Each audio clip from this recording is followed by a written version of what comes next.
He once stood in the same studio lights that shaped legends Miles Davis, McCoy Tyner, Freddie Hubbard. But somewhere between the smoke of jazz clubs and the shimmer of R&B dance floors, his story became more than music. It became a message. Philadelphia, 1946. A young boy surrounded by horns, drums, and dreams. His name would later mean messenger, and that's exactly what he became. He didn't chase fame, he chased truth in sound. From the conscious pulse of jazz to the sensual rhythm of R&B, James Mtume built bridges between spirit and groove, intellect and emotion. How does a man carry the weight of two musical worlds and still remain invisible to history? Let's get into his story right now. Let me know where you're watching this from in the comments. Grab yourself a warm drink, maybe a cup of tea or water, sit back, and let's start this journey together. He was born James Foreman on the 3rd of January 1946 in Philadelphia, Pennsylvania, a city already humming with rhythm and rebellion. His mother, Bertha Foreman, was strong and grounded. His father, Jimmy Heath, was a rising jazz saxophonist whose music filled every corner of their home. Even as a child, Mtume lived inside melodies. The laughter of musicians replaced bedtime stories, and the kitchen became a rehearsal room. By the time he was 10, dinner guests in the Foreman household weren't ordinary friends, they were giants. Dizzy Gillespie, Thelonious Monk, and Miles Davis often sat around the table, trading jokes and philosophies. For a child, it was more than inspiring. It was destiny taking shape before his eyes. While other kids memorized comic books, he memorized chord changes and the sound of human truth hidden in every note. Yet music wasn't his only gift. Mtume was also an athlete, powerful, graceful, and determined. As a teenager, he became the first black swimmer to win the Middle Atlantic AAU Backstroke Championship, a historic moment for a sport that rarely welcomed people who looked like him. But even as he excelled in water, he could never escape the current of rhythm flowing inside him. In 1966, he earned a swimming scholarship to Pasadena City College in California. It was supposed to be a path toward a stable career. Instead, it became the place where his real identity was born.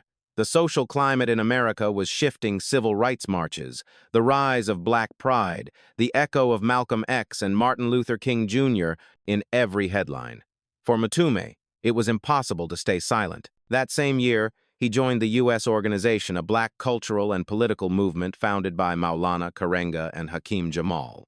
Within that circle of thinkers and activists, art was not separate from purpose. Music was power. It could shape minds, raise consciousness, and heal generations. Karenga gave him a Swahili name, Mtume, meaning messenger. The name fit perfectly. He was no longer just James Foreman, the jazz kid from Philadelphia. He was Mtume, a man with a mission to turn rhythm into message and message into legacy. In 1966, he also witnessed the creation of Kwanzaa, a new cultural celebration of African heritage. Mtume didn't invent it, but he was one of the first to participate, proud to help shape a movement that came from self-determination, not government approval. Later, he would say, "We didn't ask Congress for permission, we made it happen ourselves." That spirit of independence would guide his entire career. After leaving the U.S. organization in 1969, Mtume returned to the East Coast, more mature, more focused, and more determined to make his mark. The young idealist who once marched in protests now carried his activism through music. His songs would become his speeches, his percussion, his protests. He started working with his uncle, drummer Albert Tootie Heath, and appeared on Heath's 1969 album Kawa. Around that time, Mtume recorded Al-Kebulan, Land of the Blacks, a live project captured in Brooklyn's community space known as the East. The record wasn't made for charts or fame, it was made for the people. The sound blended free jazz with African rhythm, echoing the call for black unity that defined the late 1960. Through every note, Mtume's philosophy began to form, that art should awaken something, not just entertain. Jazz, to him, was sacred, but he wanted to push it further, to connect it with the everyday lives of black Americans who danced, worked, and struggled. By the early 1970s, Mtume's journey had already crossed two worlds: the disciplined structure of athletics and the wild freedom of art. the peaceful suburbs of Pasadena, and the radical spirit of New York City. He was searching for something larger, a space where spirituality and rhythm could coexist, where message could meet movement. Before fame, before awards, before the glitter of R&B, there was simply a young man standing between two paths. One offered comfort and applause. The other demanded courage and conviction. Mtume chose the harder one, the road that asked him not just to play music, but to say something through it. And as the decade turned, that choice would take him straight into the heart of a revolution, the new sound of jazz and the restless soul of a generation that refused to be silenced. By the time Mtume returned to New York in 1970, the city had changed and so had he. The smoky basements of jazz clubs carried new sounds, new rebellions. Jazz was no longer the polished suit and tie music of his father's generation. It was turning electric, abstract, and defiant. For Mtume, this wasn't chaos, it was evolution. He began working with pianist McCoy Tyner, a former member of John Coltrane's legendary quartet. Tyner's sessions were intense, spiritual, almost ceremonial. Mtume absorbed every detail, the discipline, the devotion, the humility that true artistry required. Soon he found himself surrounded by the greats once again, but this time not as a child watching from a corner. He was part of the sound. His talent caught the attention of another revolutionary, Miles Davis. The invitation came in 1971, and it changed everything. Mtume joined Davis's electric band during one of the most daring phases of the trumpeter's life. The music wasn't just jazz anymore, it was an explosion of rock, funk, and African rhythm. Critics didn't understand it. Many hated it. But to Mtume, it felt like the future. He toured with Davis, performing in Europe and across America, and appeared on albums that would later become milestones on The Corner, Get Up With It, and Agartha. On stage, Davis would give minimal direction, often turning his back to the audience, letting the musicians find their own truth within the chaos. Mtume learned that freedom was the heart of innovation. Those years with Miles Davis weren't easy. The music demanded endurance, both physical and spiritual. The late-night sessions, the long tours, the constant push to go beyond what felt comfortable, it forced Mtume to break through his own boundaries. But in that pressure, he found clarity. He understood that real greatness didn't come from imitation, it came from risk. By 1975, Mtume began to imagine a sound of his own, something that honored the improvisational freedom of jazz, but could also speak to the people in clubs, on radios, on dance floors. He wanted to bridge worlds, intellect and emotion, consciousness and sensuality. When he left Davis's band, it wasn't an act of rebellion, it was an act of faith. He knew he had more to say, and the language he wanted to use wasn't pure jazz anymore. It was something new, something he called sophisti-funk, a sophisticated rhythm that could make people move and think. During the mid-1970s, Mtume began collaborating with guitarist Reggie Lucas, another Davis alumnus who shared his vision. The two became creative partners, brothers in experimentation. Together, they started writing and producing music that fused layered percussion, electronic texture, and deeply emotional vocals. At a time when disco dominated the airwaves, Mtume refused to chase trends. He was building a foundation for a different kind of soul, one rooted in awareness, pride, and modern Black identity. His studio became both a laboratory and a sanctuary, where intellect met instinct. He once said, "I don't make records for the market. I make them for the moment."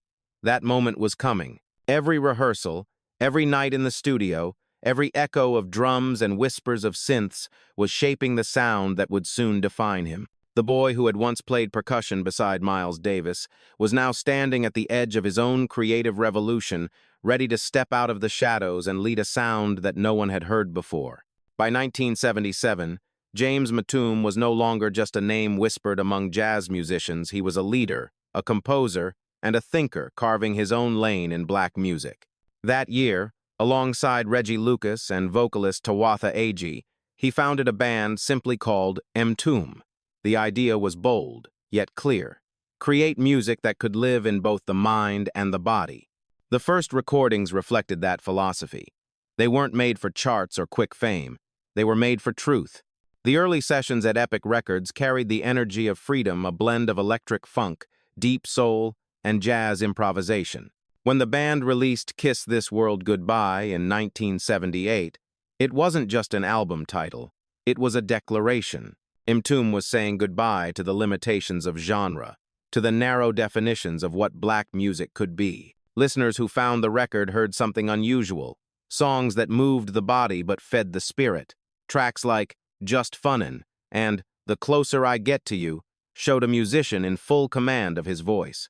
That last song, co-written by Mtume and Lucas, would become a timeless duet for Roberta Flack and Donny Hathaway, reaching #1 and turning into one of the most beloved R&B ballads of its era. Still, Mtume's band wasn't chasing ballads or radio hits.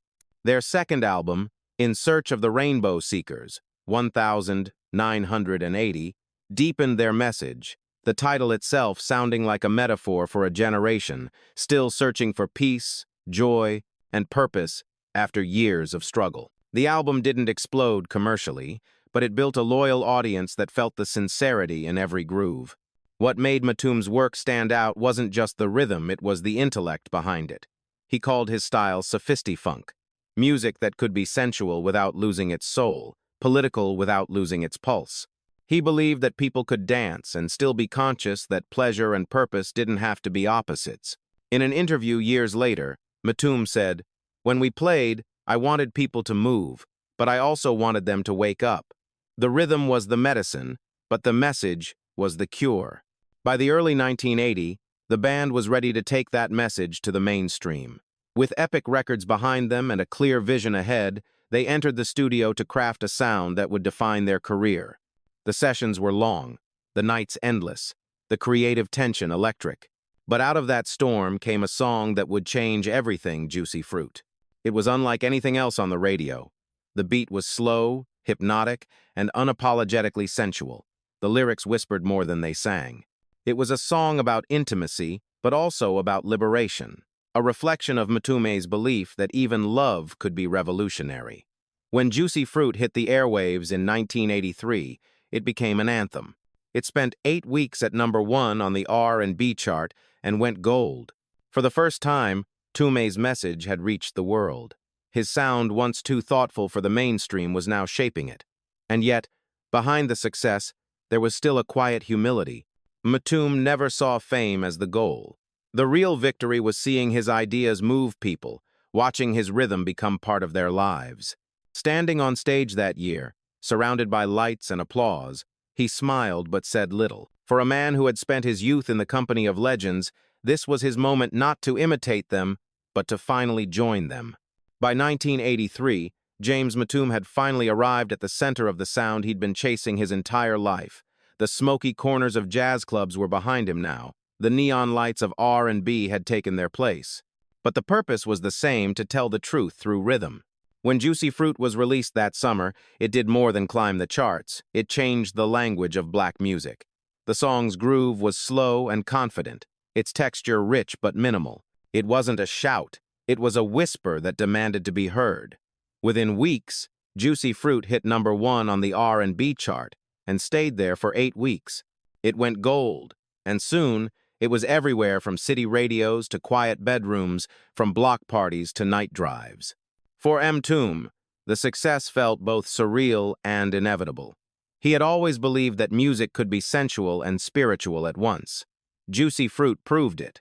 It carried the pulse of intimacy, but behind that rhythm lived an entire philosophy that love itself could be an act of resistance, a way for black people to reclaim beauty, tenderness, and joy in a world that too often denied them those things.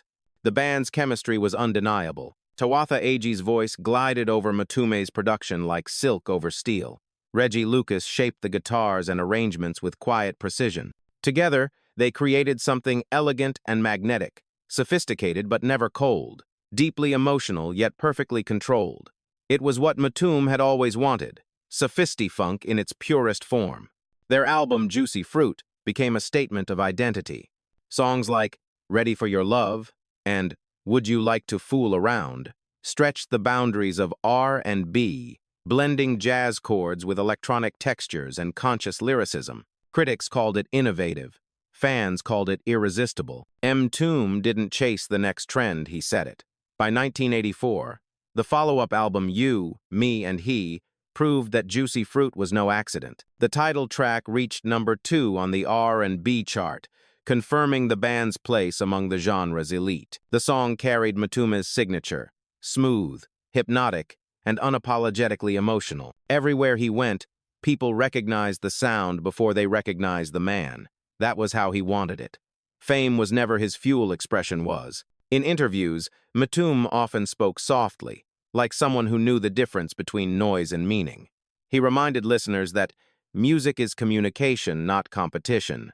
In those years, Mtume stood at the top of his craft. His songs filled radio playlists and dance floors, but his heart remained grounded in the deeper purpose of art. For him, every note was a conversation with the listener, an invitation to feel something real. Under the bright lights of the stage, he had achieved what many dream of: creative freedom, cultural impact, and the respect of his peers. Yet, even in his moment of triumph, he understood how fragile it all was. Success in music was never permanent, but truth in art could last forever. At the height of his success, when Juicy Fruit was still echoing through every radio and club, James Mtume stood at a strange crossroads. To the outside world, he was a hitmaker, the man who turned sensuality into an anthem. But inside, he still felt like the student sitting in Miles Davis's shadow, chasing something deeper than applause. The fame never changed him, if anything. It made him more reflective. He understood that the industry he was now part of could be as fragile as it was seductive. Behind the glitter of chart numbers and awards, there were politics, competition, and the quiet erasure of artists who didn't fit the mold. Mtume knew that his kind of message, intellectual, conscious, defiantly, black, was never easy for the mainstream to celebrate. As the mid-1980 unfolded, his band continued to tour, but cracks began to show. The pressures of success, endless studio sessions, and industry expectations started to weigh on everyone. Tawatha Agee's haunting vocals had become central to the band's sound, but she too longed for her own path. By 1987, she left to pursue a solo career, leaving a silence Mtume could feel both professionally and personally. For him, it wasn't just about losing a collaborator. It was about watching the energy that had once felt unstoppable begin to fade.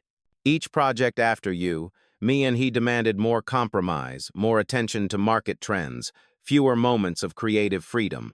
Still, Mtume remained true to his principles. He had always said, if the music doesn't mean something, it doesn't matter. That conviction often placed him at odds with record executives who wanted easy hits. His vision of R&B was rooted in culture, not commerce, and that made him different, respected, but also misunderstood. By the late 1980s, popular music was changing fast. Hip-hop was rising, digital production was taking over, and the lush analog warmth that defined Mtume's sound began to feel out of place. Record labels wanted younger faces, faster beats, less thought, more image. For a man who came from the depth of jazz and the honesty of activism, it felt like the ground beneath him was shifting. But Mtume never disappeared, he adapted. He began focusing more on producing and writing for other artists. Alongside Reggie Lucas, he crafted songs for Phyllis Hyman, Teddy Pendergrass, and the Spinners. In 1980, their composition Never Knew Love Like This Before, performed by Stephanie Mills, won a Grammy Award for Best R&B Song. The recognition was sweet, but even that success carried a quiet irony. His greatest acclaim came not from his own voice, but through others singing his words. And yet, Mtume accepted it with grace. To him, music was a collective journey, not a contest. He often said that if his message could reach people no matter who delivered it, then it had done its job. Still, as the spotlight began to fade, a subtle melancholy set in. Fame had never been his pursuit, but visibility mattered not for ego, but for legacy. He feared that the kind of artistry he represented, thoughtful and culturally rooted, might one day be forgotten in an era chasing quick hits and surface pleasures. The applause grew softer, the tours became fewer. But in the quiet, Mtume found something else: peace. He had built his sound, spoken his truth, and left fingerprints across generations of black music. The seeds of tragedy were never scandal or downfall. They were time and change, the silent forces that turned brilliance into memory. And as the world moved on, Mtume's name began to fade from the headlines, even as his influence continued to live in the pulse of every song he'd ever touched. By the end of 1987, the world Mtume had built with so much intention began to unravel. The members of his band had drifted in different directions, and the shimmering sound that once carried his message now felt distant. Tawatha Ag had gone solo, Reggie Lucas was producing chart toppers for other artists, and Mtume the Quiet Architect was left standing between what had been and what was yet to come. He wasn't bitter, he was just tired. For 2 decades, he had given everything, his mind, his rhythm, his philosophy, to an industry that often celebrated the surface but ignored the soul. And now, as the late 1980 unfolded, the airwaves were changing. The warmth of live instruments was being replaced by drum machines and digital loops. The slow, deliberate sensuality of R&B was being overtaken by fast beats and flashy images. Mtume understood evolution, but he also understood loss. The art form he loved was transforming into something he barely recognized. The same industry that once called him revolutionary now called him old school. That label cut deeper than most people realized. For Mtume, music was never about nostalgia, it was about message. And message, he believed, never aged. But even as trends shifted, he refused to fade quietly. He turned his focus toward production, crafting songs for artists who still valued depth over noise. Together with Reggie Lucas, he continued to shape the sound of R&B through others. Phyllis Hyman's aching honesty, Teddy Pendergrass's velvet power, and the smooth intimacy of the Spinners. Still, something inside him ached. Producing hits for others brought recognition, but not fulfillment. He missed the electricity of leading a band, of hearing his own message carried by his own voice. It wasn't ego, it was identity.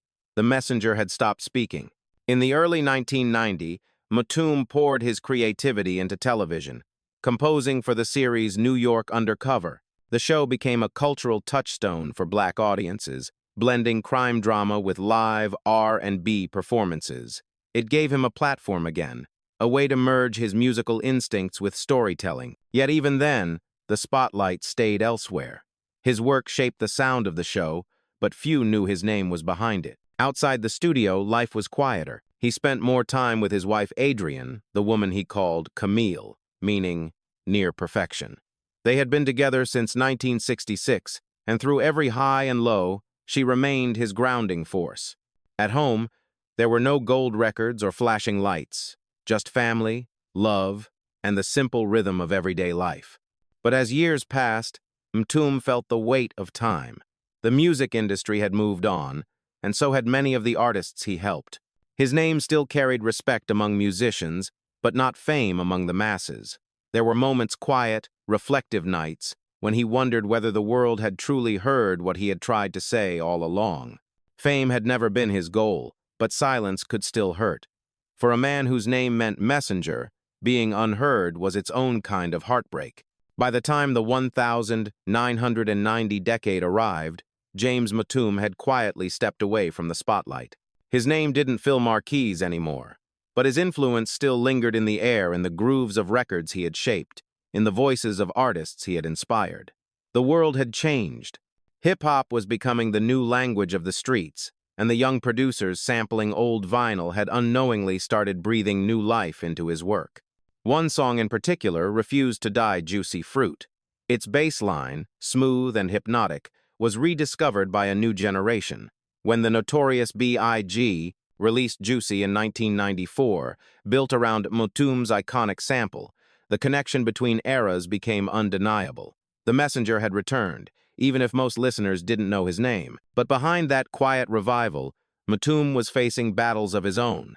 The music industry he had helped build was now driven by corporations and contracts. Artists often lost ownership of their creations, and Mtume saw it happen too many times, including to himself. In 2018, he filed a lawsuit against Sony and Epic Records, demanding the return of rights to his recordings, including Juicy Fruit. To him, it wasn't about money, it was about integrity. The songs were pieces of his life, his message carved into sound. He believed they should belong to the people who created them, not to the companies that profited from them. That fight reflected whom Mtume had always been: principled, unshaken, unwilling to let history erase the truth. Even when the spotlight was gone, he stood firm for what mattered: creative freedom and cultural ownership. Still, as the years passed, he watched many of his peers fade away or struggle in silence. Fame was fickle, and the industry rarely rewarded those who spoke about justice instead of sales. Yet Mtume carried himself with quiet dignity. In interviews, his words were slow, deliberate, almost like poetry. He often reminded younger musicians that music without purpose is just sound. At home in South Orange, New Jersey, life was peaceful. He and Camille had built a family: 5 children, 5 grandchildren.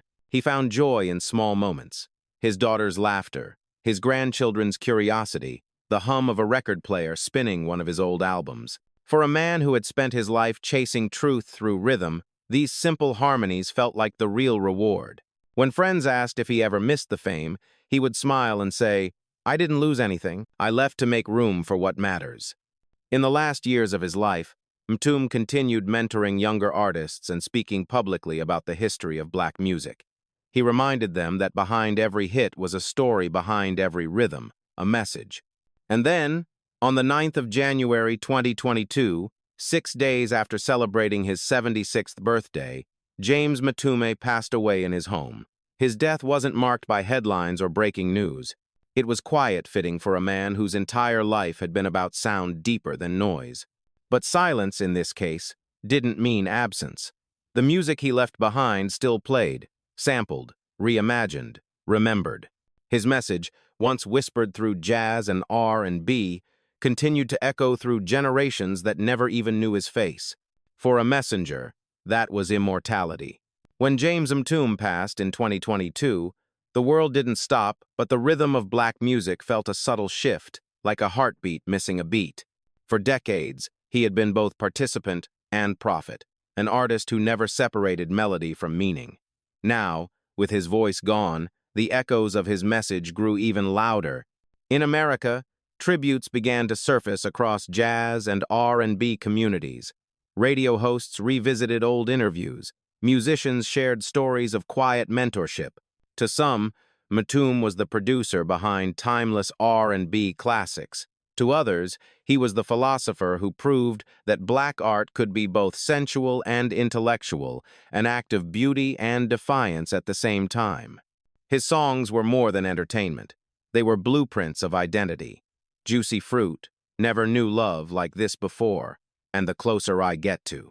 You had all become part of the emotional DNA of multiple generations. Those melodies carried love, vulnerability, and empowerment, 3 things that had always defined the spirit of Black America. But Mtume's legacy reached further than the hits.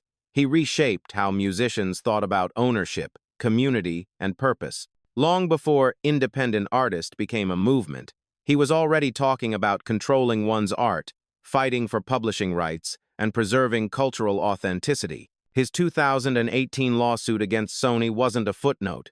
It was a statement, a reminder that creative justice mattered as much as creative success. Beyond R&B, Mtume's influence pulsed through the evolution of hip-hop. When the notorious B.I.G. built Juicy on Mtume's sample, it wasn't just a hit, it was a cultural bridge. That song introduced Mtume's groove to a new era, connecting the consciousness of jazz and soul with the ambition of hip-hop. Generations apart, both men told the same story: the struggle for recognition, the pride of creation, the dream of legacy. You could hear Mtume's fingerprints everywhere in the smooth production of Mary J. Blige, the lush harmonies of KC and JoJo, the honesty of neo-soul. Even artists who never met him carried a piece of his philosophy. That music should heal, not just entertain. In classrooms, scholars began referencing his work when discussing the lineage of black sonic innovation. In podcasts and interviews, young musicians spoke his name with reverence, calling him the godfather of consciousness in R&B. What made Mtume's story so profound wasn't that he had been forgotten, but that, in the end, the world remembered. His name resurfaced not because of nostalgia, but because of truth. Listeners were rediscovering what he had always stood for: integrity, self-definition, and love as resistance. Mtume's life had been a lesson in duality, spiritual but grounded, poetic but practical, intellectual yet deeply human. He showed that you could challenge the system and still make people dance, that you could speak of freedom and still whisper about love, that the truest art didn't live in rebellion or romance alone, but in the harmony between them. As the years passed, his music continued to live, sampled, studied, sung. It wasn't revival, it was recognition. The messenger had done his work, and the message was still traveling. In the months following his passing, reflections on James Mtume's legacy continued to grow not as waves of nostalgia, but as quiet realizations of how much he had shaped the soul of modern music. In radio tributes, jazz stations played his early collaborations with Miles Davis, while R&B channels revisited Juicy Fruit as if hearing it for the first time.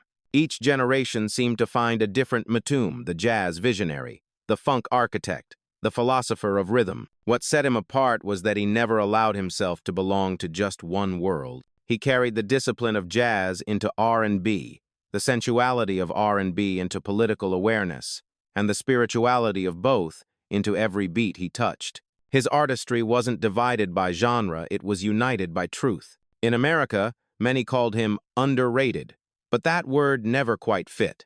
Mtume was not unseen, he was simply uncommercial. He lived for purpose, not spotlight. He didn't crave fame, he cultivated influence. The real proof of his impact wasn't in trophies or chart numbers, it was in the way his sound continued to ripple through generations long after the applause had faded. Across the Atlantic, European jazz festivals began honoring him posthumously. Critics in France and the UK described him as a link between the sacred and the sensual, someone who embodied the spirit of the 20th century's great black innovators. His fusion of cultural pride and musical sophistication resonated deeply in places that had long admired the intellectual side of American black music. Younger artists, singers, rappers, and producers spoke of him as both ancestor and teacher. For them, Mtume's work wasn't just inspiration, it was instruction. He had shown that it was possible to honor the past while creating something completely new. In documentaries and panels, musicians quoted his belief that music is a weapon of truth. They saw him as part of a lineage, the same spirit that ran through Nina Simone, Marvin Gaye, and Gil Scott-Heron. But where others shouted their message, Mtume delivered his with a whisper. His tone was patient, persuasive, quietly revolutionary. His name began to appear more often in articles and retrospectives, not as a forgotten figure, but as one finally being recognized for what he always was: a bridge between eras, a translator between worlds. Back in Philadelphia, local institutions began to include his story in archives and exhibitions, celebrating the city's musical legacy. For the younger generation, it was a rediscovery. For the elders who had lived through his time, it was a long overdue acknowledgement. In interviews recorded years before his death, Mtume once said, "Every song I made was a love letter to my people, to my culture, to whoever was willing to listen." That statement captured everything about his art. It wasn't about ego, but about connection. And now, that connection was complete. From smoky jazz clubs to R&B airwaves to hip-hop's global reach, the messenger's voice had found its way into eternity. His message had never been louder, not because it was shouted, but because it was true. In the end, James Mtume's life felt like a composition structured, soulful, and full of improvisation. Every era, every collaboration, every silence between notes told a story of a man who refused to compromise the truth inside his music. He was born in the hum of jazz, raised by rhythm, and guided by message. He stood beside legends, but never in their shadow. And even when the lights dimmed, his sound kept moving, carried forward by the generations who didn't just listen, but felt what he had left behind. The boy who once peeked through the fence of Philadelphia's jazz scene had become one of its guiding voices. His rhythm reached from Miles Davis's stage to R&B dance floors, and even into hip-hop's global pulse. Few artists could cross those bridges with such quiet grace. Fewer still could do it while keeping their spirit intact. Mtume once said, "The rhythm is the truth. You can't fake the truth." That truth still plays, long after his passing, in every sampled beat, every soulful harmony, every heart that still moves to the pulse he created. What makes his legacy powerful isn't just his talent, but his courage, the courage to believe that music could mean something, that it could educate, liberate, and seduce all at once. He turned rhythm into language and made consciousness sound like desire. Today, when we hear Juicy Fruit, most people remember the melody. But those who listen closely can still hear the message, the subtle reminder that art without soul is just noise. Mtume may not have been the loudest voice of his generation, but he was one of its truest. His influence can still be felt wherever music dares to be honest, sensual, and intelligent at the same time. He left this world quietly in January 2022, but his message continues to speak louder than ever through records, memories, and the hearts of those who refuse to forget. Because legends like James Mtume never really fade, they just change keys. Do you think the industry ever gave James Mtume the respect he truly deserved? If you still feel his rhythm, if his story touched something in you, leave a message for him in the comments. And if you believe that stories like this deserve to be remembered, that the voices behind the music should never be lost, subscribe to the channel and help us keep their light alive. Because remembering is how legends live forever.